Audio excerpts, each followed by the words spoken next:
wait till the summer. I honestly flip-flop. The list never ends. There's something or the other happening every day. I know you already said a lot of this is free, but you know what they say, desperate times call for. One of us surviving Toronto rents and TTC delays. We're talking long commutes, overpriced groceries, and a city that never slows down. But also where every street corner has a story and where we found a little piece of home. If you've been there or you're there, this one's for you. This is Desperate Times. Hey guys, welcome back to another episode of Desperate Times podcast. I'm Varun, And I'm Sakshi. and for this episode as well, I am still in Toronto. We're still filming while we are making the most of it so that you guys get a different perspective of how we film all of this. So last week you saw us talk about, or rather saw me give you a lot of information about all of my life and how it's been in Montreal. But as you know, we're in different cities, and Sakshi's been in Toronto. So this episode, it's going to be all about living in Toronto and what that's like, so that you guys have some information and some perspective of what that feels like. So Sakshi, let's reel us in. Tell us about life in Toronto and how it's been like for you for about 2.5 years now. Almost 3 years. Okay. Yeah, closing in this summer.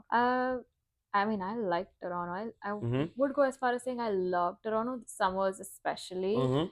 It's a whole different city in the summer, and a lot of people are like, "Oh my God, Toronto is this and Toronto is that," and I'm like, "Wait till the summer." But you say that for almost every city in Canada, I think. So yeah, I've been loving it here. There's so many things to do, and people are like, "Yeah, Toronto is expensive," and I'm just giving everything right now. So this is just like a summary of the whole episode, essentially. But yeah, people feel that Toronto is expensive and it's this and that, but there's so many free things to do. Like there's so much you can explore, and yeah, the list never ends. There's something or the other happening every day, and it's crazy. It's hard to keep up sometimes. Okay, that makes sense. Just before we move on, guys, we mentioned seasons over here and the weather in Toronto, and Sakshi loves the summer over here. If you're interested to know more about what weather in Canada is like, we have another episode. We'll plug it somewhere on the screen for you to click and watch that one. Hopefully, you'll watch it after this and not while you're watching this. But or come back if you get you can deviated. Yeah, you can come back to this one. But okay, tell me something about Toronto that you most dislike. I'm sure there's a lot of things that come into this mix, but what's one thing that you most dislike? TTC. That's a very common one. Like the TTC, which is Toronto Transit Commission. My brother fondly calls it Toronto Trauma Center. I've heard so much of that from so many people. Yeah, because I mean, it also depends what routes you're taking, what time you're traveling, and some days you just get unlucky.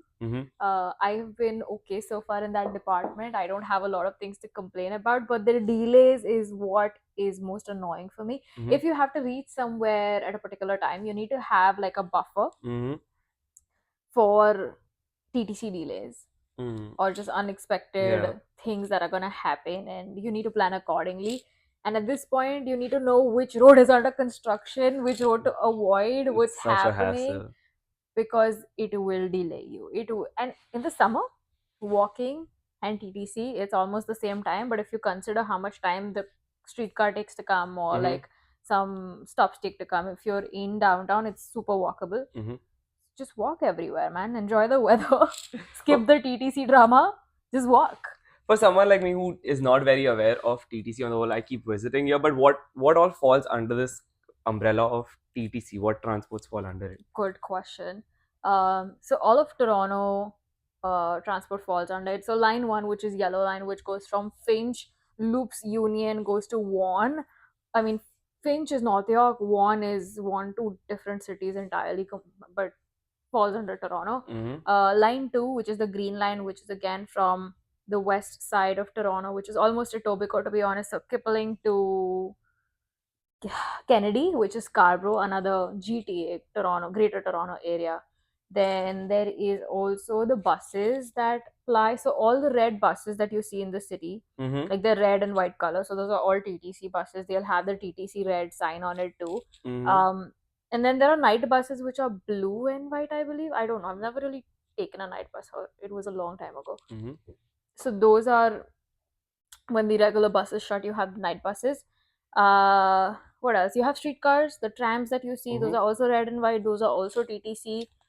And what else is TTC? I think there's a 4 or 5 stop subway line Okay. North York, which is line 4, because line 3 was Scarborough, that shut. It's hard to keep up because Yeah, I they was keep going to say changing you're actually things. doing pretty well with the amount of information you do have, because if you ask me about all the lines in Montreal, I will not remember But it. there are so many. Toronto doesn't have that many, right? Mm-hmm. So like it's the line 1, line 2 major, and then streetcar buses. That's all Mm. there is, I think, in Toronto, unless I'm missing something. I think yeah, that's it. There are other ones for Mississauga. It's separate. For Scarborough, it's separate. The North York region, separate. Mm-hmm. Those are all, but those are not TTC. Mm. So yeah, I think I covered pretty much everything that falls under TTC. This is just a funny question I have here. How do you pronounce the name of the city? Because there's so many different ways that people say it across the world in general. Like I feel like if you go to the States, they'll always call it Toronto, and they like Yeah, yeah, emphasize on the second T. yeah. There's some people who say Toronto, Toronto. So I mean, What it's is what do you think? What do you think is the right way of saying it? so it took me a while to actually get the right pronunciation too, but Toronto people will call it Toronto, like how I've been saying it Mm-hmm. Toronto. So the second T is silent, Mm-hmm. so it's Toronto. So Turono, Mm-hmm. so like Toronto. But yeah, people from the States back home when we came here, we always called it Toronto, Yep. but you'll not hear any Toronto people say Toronto. I Yeah, honestly flip flop. I'm not a Toronto person, but I yeah. always flip flop between Toronto and Toronto because it's a little, Yeah, I mean it's confusing. It's like Ottawa, right? Like people yeah. from the States or outside will say Ottawa. Ottawa. Yeah, I've grown up knowing it as Ottawa. Correct, but it's Ottawa. Hmm. So you learn as you go, and there are these different pronunciations. I mean, even Montreal, the Yeah, pronunciation I would be like Montreal, but it's not yeah, Montreal, it's Montreal. It's MUN. Again, yeah, the same yeah, logic yeah. for Toronto. So yeah, yeah, it's some people. The minute you say Toronto, like the pronunciation of that word will make a localite understand that you're not from here, or Mm-hmm. you've been here, or you're trying to adapt. Like it's that easy for them. That makes sense. Coming to just understanding a little bit of the culture in the city or in the province in general, however you want to categorize it. I know that I come from Quebec. French culture is prevalent. That's like its whole world. If they could, Oof, they would be a separate country, and that can be they a whole wanted political that, issue no? out there. But what about like the culture here? How would you describe it to comparing it to the rest of Canada? I can't say much for the rest of Canada because I've only been to Montreal, and then I've been to Ottawa and Mm-hmm. then Toronto, so I haven't really been around. And Ontario or Ontario, that's another thing. Like Ontario, what is it? Fair. It's huge, and right now we're at the bottommost part of Ontario. So Mm-hmm. like east, west, north, there are different cultures. So I can't speak for the rest of the province. But Toronto as a city, I want to say, is very multicultural, Mm-hmm. very multilingual as well, because if you have so many cultures, like there are literally neighborhoods. I don't know if you've been to any. So there's Little Italy, Little Mm-hmm. Portugal, there's like Greek Town, there is Little India, there is like a Ukrainian area, like where you get all these foods. There's like Chinatown, there's East Chinatown. There's so There's a lot. much. Yeah, there's so much. Like you'll find almost every culture and then the foods from that place Mm-hmm. in Toronto. I feel like if I want to eat some like ramen, oh my god, like you get the best ramen. So you name it and Great. it's there. So I feel like that's really nice about Toronto. You get to explore all these different parts of the Mm-hmm. world without actually leaving the city. That's more from a food aspect, right? But are there other aspects of culture Yeah, that of come in terms of course. how people behave? What's that like?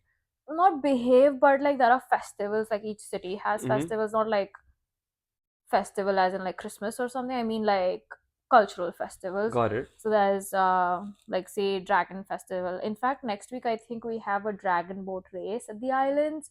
So Ah. like stuff like that keeps happening. Then there By the was time you like guys are watching it, it'll be done. But yeah, I mean it'll be past tense. And then there are festivals like food festivals, obviously, but then cultural festivals like dance performances of like different countries and mm-hmm. stuff like that in different venues. So Young and Dundas Square, now known as Sankofa Square, for all of y'all that don't know, you'll have performances there. Nathan Mm-hmm. Phillips Square is another popular area. You'll have stuff there. Like I think they were distributing free tulips on was it like Veterans Day in the US or something like that, like when the World War I Mm-hmm. ended, kind of thing. So you always have stuff like that happening around the city where they're celebrating something or the other. I think to kick off summer this week, which is the first week of June, so it's gonna be gone, guys. Okay. You have the West Fest, which is kick off to summer. Mm. So you have these little pockets of, and you're like, oh my god, what do I do? There's too many things to do. Mm. And even in the winter, like you have maple taffy stuff, right? Yeah. Like that's a very winter Quebec thing, but then Ontario also does it. So that way, it's not just food related; it's also culture. You get to see what's happening Mm-hmm. in other countries, and then people also want to dress up, like around matching, not matching, but to what is it? Blend in. Yes, to blend in. So it's a lot of fun that way. And then there are, like, there was this doors open thing where all the historic monuments are open. Ah. Then there is like Nuit Blanche, which is like a night of just art installations around the I think city Nuit that Blanche you is go something we have in around. Montreal as well. Oh, Yeah, really? yeah, yeah. Nice. Yeah. So there's always stuff like that. It's more culture than food, but obviously it blends in, right? Mhm. Like it goes hand in hand. And these things that you're mentioning in terms of cultural events and how there's always so much to do, I know you already said a lot of this is free, but how much of it is like really free, or how expensive does it get to like get yourself involved in all of this in a broad sense? Would you? So Nuit Blanche was like free. Okay. Doors open was literally like all the buildings are free for that one weekend. Mm-hmm. All these food festivals and all, like you have to pay for the food that you buy, but you don't have to pay for the experience. Like most Mm. of them, like you have dance performances, you have like they give you information on history, culture, and all of that. So all of that stuff is free. But where there's a business involved, where people are like putting up stuff of theirs, like you have to pay them, right? Like local Mm-hmm. businesses, we want to support them.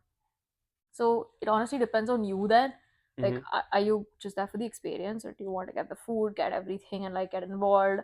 So it's very self-paced. Like even ice skating, for that matter, Mm-hmm. there are rinks that are free, and then like some days are free. And if you have your own ice skates, like you don't even have to pay for the rentals, right? Right. But the days that are free, it's by like a BIA, which is like a business in improvement something something, I forget. But each neighborhood has like a BIA, so Mm-hmm. they then sponsor that, and then they say pay as you can, or like it's up to you how much ever, like it's $1, $2, like a donation that they ask for. Mm-hmm.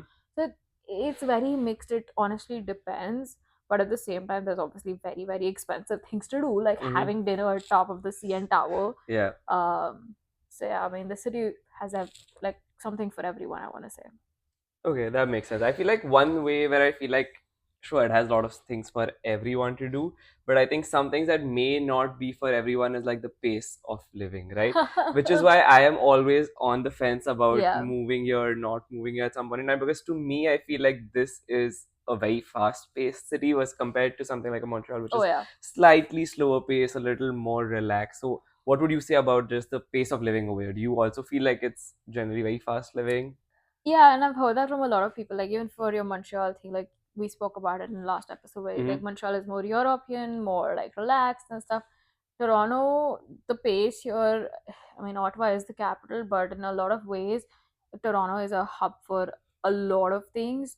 And I mean, newcomers either land here or Vancouver. And I mean, in general, when you would like have all of these Instagram, TikTok videos where people are asking people the capital of Canada so many times, people are just guessing Toronto. Toronto, right? Yeah, I mean, it's like India, what's the capital? Like Delhi, yes, but I you was could say gonna say, Mumbai. because we technically consider it to be the financial capital Right. ish. So like, but you might as well say Mumbai. At one point, I think it's gonna change. Anyway, let's not. But talking about the pace, because we've lived in Mumbai, and Mumbai pace is also, I think, very similar to Toronto. Mm-hmm.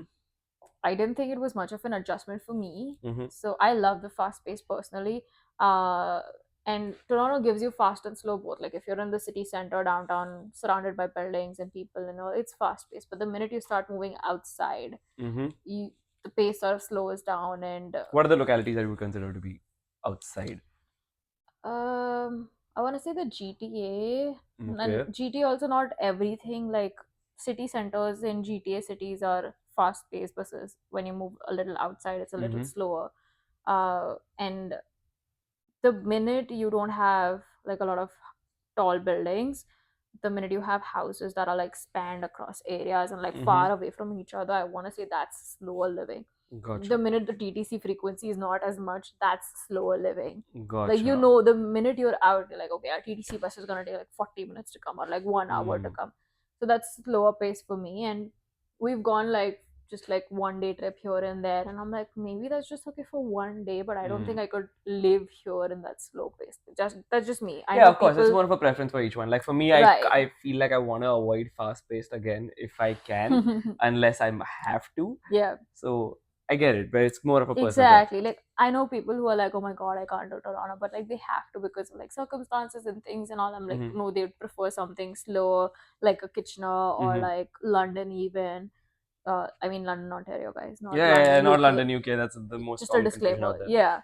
So I know for a fact people who move in, they're like, oh my god, like Toronto's so fast, Toronto's so this, and I'm like, actually, like I prefer this. A lot of people Mm-hmm. who live in North York, they're like, no, no, we would just come to downtown for work and then go back because we want the peace and quiet. And I'm like, well, there is still peace and quiet. At least Mm-hmm. for me, I don't feel like, oh my god, it's like go, go, go, go. It's honestly up to you and your perspective, right? And do these, would you say like the pace of living in these different localities, how different is the cost of living? Like what's the variable range you could say for say maybe rent? How high have you seen it go? How low have you seen it go for a certain apartment or So something? right now the Toronto market is going down and it's supposed to go further down because there's a lot of inventory but not enough people. So the rent prices are dropping, but I've seen it at the height like a couple of years ago that Mm-hmm. when it was like a lot. And that's when you can see the difference between these areas that are a little further from the city versus the city center. Then the demand for the city center places go up and the rent shoots higher Mm-hmm. and higher by like what 30% maybe, I Okay. want to say. But right now when the market is slowing down, Toronto downtown prices are dropping very quickly, but the outskirt area prices are not dropping as quickly as the same rate, just because Mm. people still want to live in those areas and the Fair. demand is not dropped drastically over there. This is just my information Yeah, research, yeah, it could yeah, be yeah. Of different. course, of course. So that way I feel like, okay, I mean, in a lot of cases I know some people that are paying more now in the outskirts Mm-hmm. or in the city, like uh not the outskirts but like just the GTA, and where there's more space, people are paying more Mm-hmm. just to get that peace, versus in Okay. downtown the prices are now lower than what they're paying, and I'm like mind blown So if I would because assume if you're more towards the outskirts, you will need to sort of figure out a car for yourself because of how of course, messy the yeah, transport system yeah. is. I mean, some of my friends live a little outside the city center, and the grocery stores and everything, they're like far away.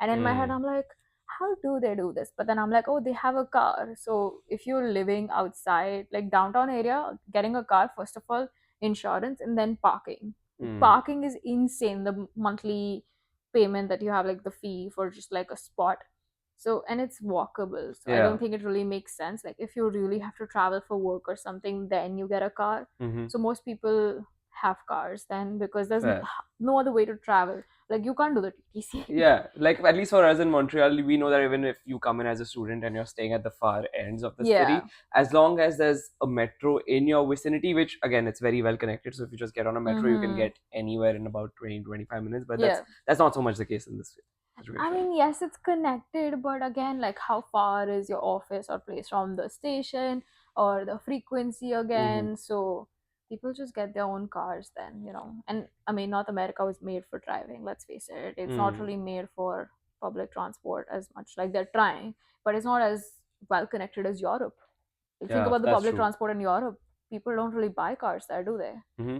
So, yeah. That makes sense. I'm talking about Europe, and now I'm gonna go to architecture and Montreal. European architecture. So I would say maybe Toronto is more of a modern city in its entirety, or It's do you still actually see a a balance? mix.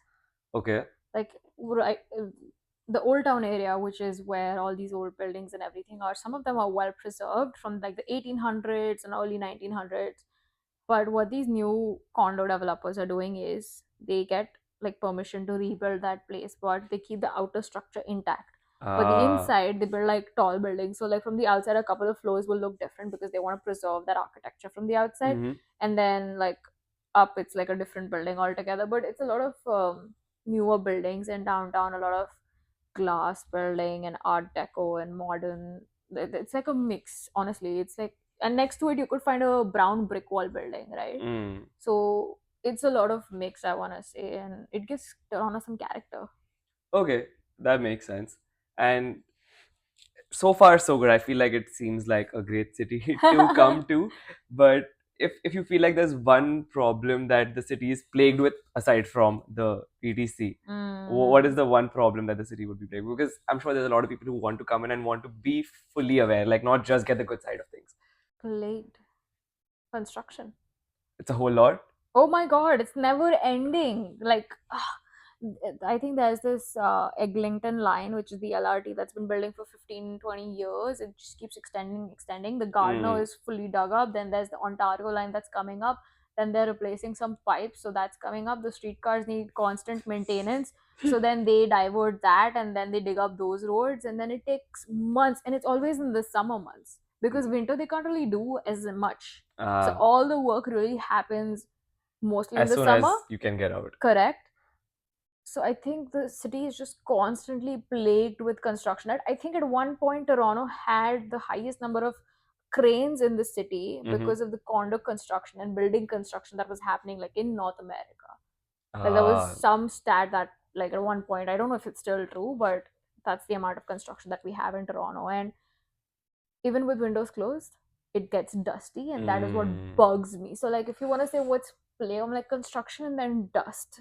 Ah, fair. Yeah, that's not something that I get a lot of in Quebec. But Yeah. to Ontario's credit in general, I feel like y'all definitely have better roads. So if there's work that is happening, the work is for the better, as Better, opposed to if yes. you come to a city like Montreal, it's always dug up. Downtown, especially on St. Catherine Street, is just permanently dug up. And It's then been 2.5 years of me living there. I've probably seen it open for maybe 2 weeks in its entirety. And every bylane is always dug up. The number of potholes you have out there, I Yeah. feel at home because it's basically the same as what you Mumbai. see in Mumbai out there. Yeah. So I guess sure, I mean, it may be plagued with this issue, but in some ways it's developing itself and not just pretending to develop itself. I guess so, because I mean but again, there are some roads that went under construction like 2.5 years ago, and those diversions are like I haven't seen that road. I don't remember how it used to be now. So, and that's gonna take another 5 years, it seems. That is 5 years the total time, something like that. Gotcha. So, yeah, I mean, potholes is real, but these guys fix it. So you don't realize that something was done here, but they're constantly at it, is my point. Yeah, no, that can be frustrating. Yeah. Like, I think the name should be different, some construction thing or something like. I can just see one construction right now. Like, it's right there. God damn it. Yeah. That's the Ontario line. Okay, and before we kind of wrap this up, I feel like any conversation about Canada, and be it any city, is incomplete without weather in general. While we have the whole episode, and I've already told you all to plug and watch that, what's the kind of range of temperatures that you see? Because I don't feel like we got into this all too much. I know that in Montreal, it goes down to even like feels like minus 45 in a bad storm, and it can go upwards of like 38 in summer in a heat wave. That's like an 80-degree range for someone to kind of accommodate to. What would you say is the range in this I don't case? think Toronto is like that extreme because we have the lake, so the lake effect and everything, like it regulates itself that way. But we've gone from minus 30, like feels like minus 30 in the winter, so that's like with polar vortex with the wind chill and everything. Minus 35 maybe, but not as much, like not as much as Montreal. You're also higher, right? So minus 30, and then the positive would be like 35, 30, 35, like feels like. So maybe like a 10-degree lesser range on each side. Yeah, which makes sense, like the elevation and the lake and everything. Like, so I feel like that is what we have. But at the same time, like the sun will give you a headache, the cold will give you a headache, and yeah, you just have to dress accordingly, be prepared. Watch the previous episode. Yeah, if you want to know more about just in general weather, once again I'm going to link that up here. And if you want to know about what life in Montreal is like, we will link this somewhere as well for you. We'll make sure that you have all links as you watch this and video. Audio listeners, y'all just go back and then y'all can find the titles. But yeah, so that being said, I guess that's all we have for this episode. Obviously, there's a lot that we cannot cover, and we're trying to keep it in like a 20 to 30 minute for you guys, so that it's a little more bite-sized for you. I wouldn't say technically bite-sized. Our attention spans are so short that bite-size is now 15 seconds. But yeah, we're trying to keep it in the 20 to 30 minute mark. So if you have any more questions, you can put them down in the comments below. And don't forget to like, share, subscribe, do all the things on all the platforms, no matter which platform you're looking for us on. We're right there. So yeah, that's all, guys. We'll see you next week. Bye.